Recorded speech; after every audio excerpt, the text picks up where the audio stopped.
Hello and welcome to my channel. आज इस video में हम class 11th sequence and series chapter का जो थर्ड एक्सरसाइज है उसके कुछ क्वेश्चंस मैं आपके लिए लेकर आया हूं, तो वो हम सॉल्व करेंगे।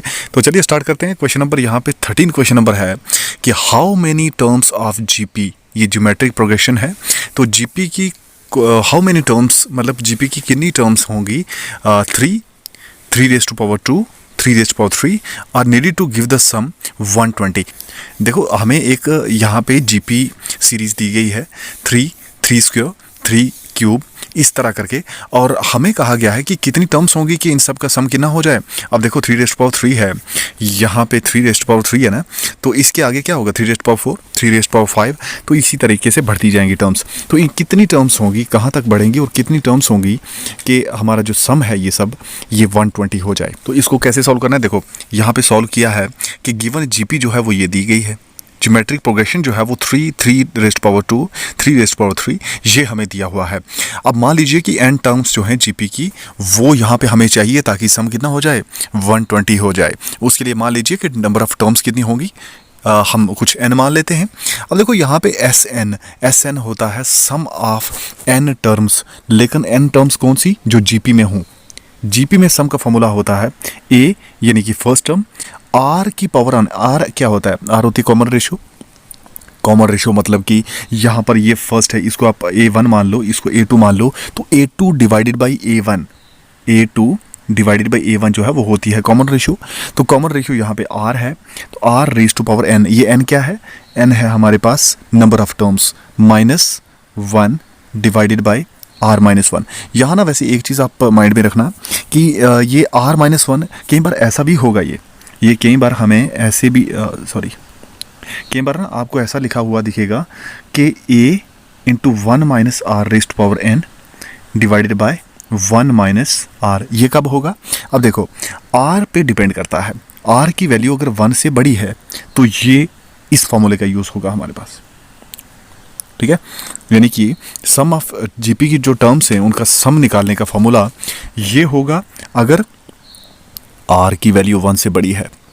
अगर r is less than 1, r अगर 1 से लेस है तो क्या करेंगे हम इस फॉर्मूले का यूज़ करेंगे, इस फॉर्मूले का यूज़ होगा। ओके, तो ये आपको आई होप कि पता चल गया होगा। अब देखो यहाँ पे इसी फॉर्मूले का यूज़ करते हुए, क्योंकि यहाँ पे r की वैल्यू जो है, r कहाँ है हमारे पास, ये देखो ना, ये a2 a1, तो 3 raised to power 2 divided by 3 हो जाएगा, क्योंकि a2 अपान a1। तो 3 raised to power 2 कितना होता है? ये तो 9 होता है, 9 अपान 3 ये हो गया 3। और हमें पता है कि 3 इज़ ग्रेटर देन 1, तो r अगर ग्रेटर देन 1, यानी कि 3 तो r ही हुआ ना, तो r ग्रेटर देन 1 है, तो यहाँ पे हम ये कह सकते हैं कि यहाँ पे ये फॉर्मूला यूज़ होगा, क्योंकि r ग्रेटर है ना, तो उसके लिए ये formula S n is equal to a r n minus 1 upon r-1।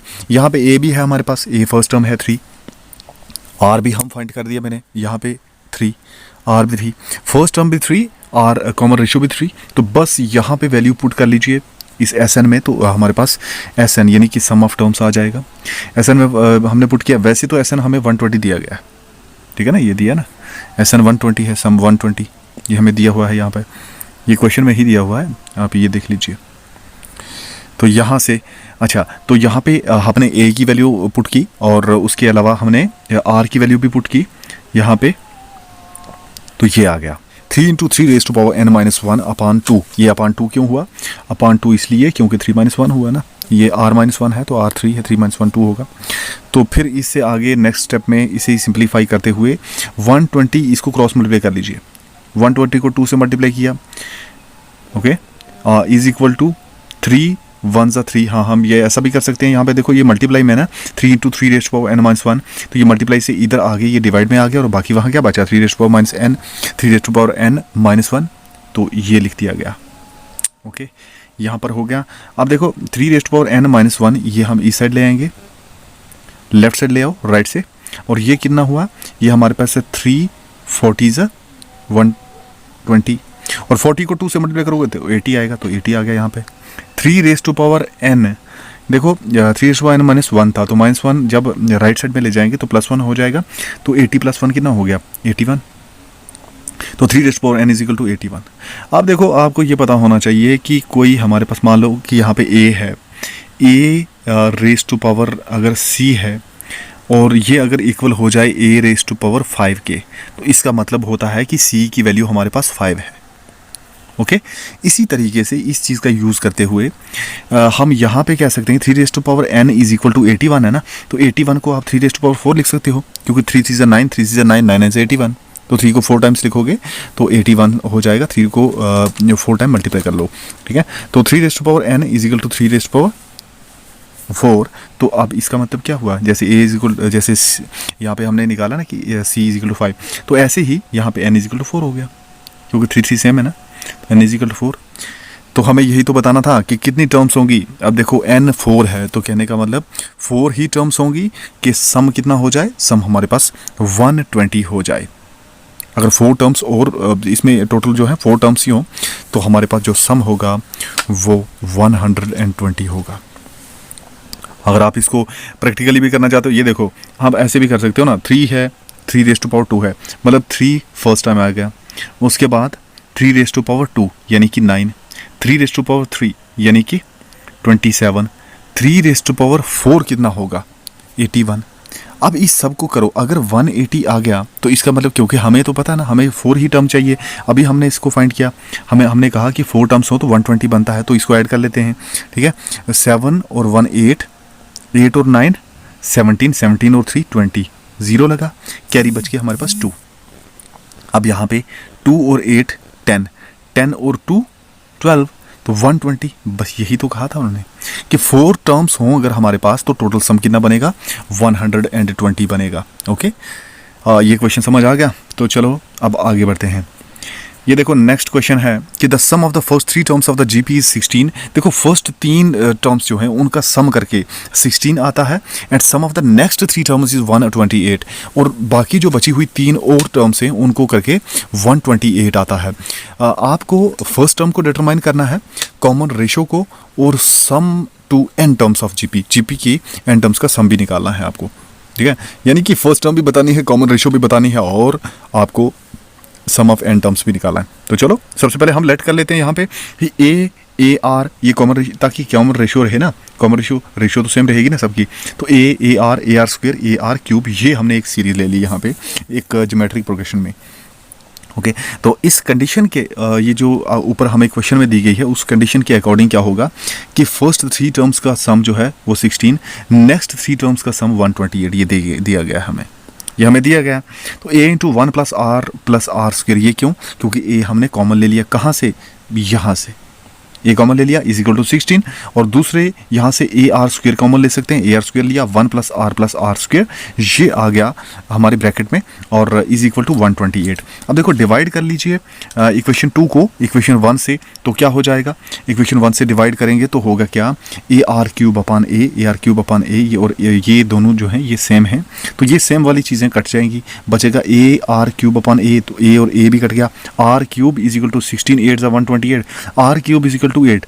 अब देखो r cube is equal to 8 है, तो क्या हम ऐसा लिख सकते हैं इसको, 8 को 2 की पावर 3, ठीक है ना।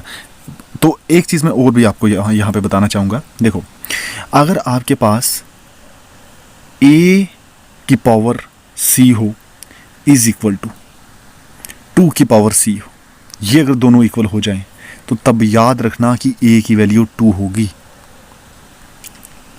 ओके यहाँ से ये इंप्लाई करता है कि a इज इक्वल टू 2। बिल्कुल यहीं से क्या हुआ कि r cube is equal to 8, यानी कि 2 का क्यूब, तो इसीलिए r जो है वो 2 के इक्वल हुआ, r इज इक्वल टू 2 हो गया। अब r की वैल्यू आ गई आपके पास, तो r आ गया, आप कॉमन रेशियो भी फाइंड आउट कर सकते हो। आपको क्या चाहिए, आपको a की वैल्यू चाहिए, तो बस r की वैल्यू यूज़ करते हुए आपके पास a आ जाएगा। आप यहाँ से देखो r इज इक्वल टू 2, जैसे ही आप फर्स्ट इक्वेशन में पुट करोगे, फर्स्ट इक्वेशन कौन सी, आप यहाँ पे पुट कर लीजिए ना, ये फर्स्ट इक्वेशन है, तो यहाँ पे a 1 प्लस r की वैल्यू पुट 2, तो यहाँ पे 2 हो गया, और 2 का स्क्वायर 4 हो गया यहाँ पे, ठीक है, is equal to 16, 4 2 6 6 1 7, a into 7 is equal to 16, तो a कितना होगा 16/7, तो 16/7। अब देखो सम निकालना था, तो a into r n minus 1, क्यों ऐसा, इसलिए क्योंकि r की वैल्यू की नहीं है, r की वैल्यू 2 है, और r जो है अगर 2 है तो 2 हमें पता है 1 से ग्रेटर होता है, तो जब भी ग्रेटर है तो r पहले आएगा, तो ये फॉर्मूला सम का ये लग जाएगा। तो S n is equal to a into r n minus 1 upon r minus 1, तो ऐसा करके हमारे पास a की वैल्यू भी है 16/7 और 2n-1 मतलब rn-1 r की वैल्यू 2 है, इसलिए -1/2 - 2 क्या है r-1 हो गया।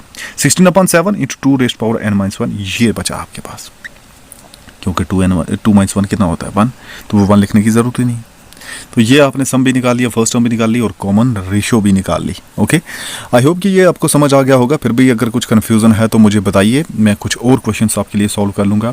ठीक है, तो ये बड़ी सिंपल सी क्वेश्चंस हैं, क्योंकि सिंपल आपको फॉर्मूला पता होना चाहिए आपको, क्योंकि आप ज्योमेट्रिक प्रोग्रेशन कर रहे हैं। तो इसमें सबसे पहले तो AP का फॉर्मूला आपको पता है कि अगर सम AP का फाइंड आउट करना है तो वो कैसे करते हैं, और आपको ये भी पता है कि अगर कोई nth टर्म निकालनी है हमें, कितने नंबर की टर्म अगर हमें पूछी जाए, तो वो भी हम फाइंड आउट कर सकते हैं AP का यूज़ करके। GP का यूज़ करके भी हम ऐसा ही कर सकते हैं। तो ये सिर्फ 2-4 फार्मूला हैं, ये अगर आपको पता है तो आप क्वेश्चंस को आसानी से सॉल्व कर सकते हो। ओके, अब नेक्स्ट वीडियो में मैं कुछ नेक्स्ट क्वेश्चंस भी सॉल्व करूँगा। Okay, bye.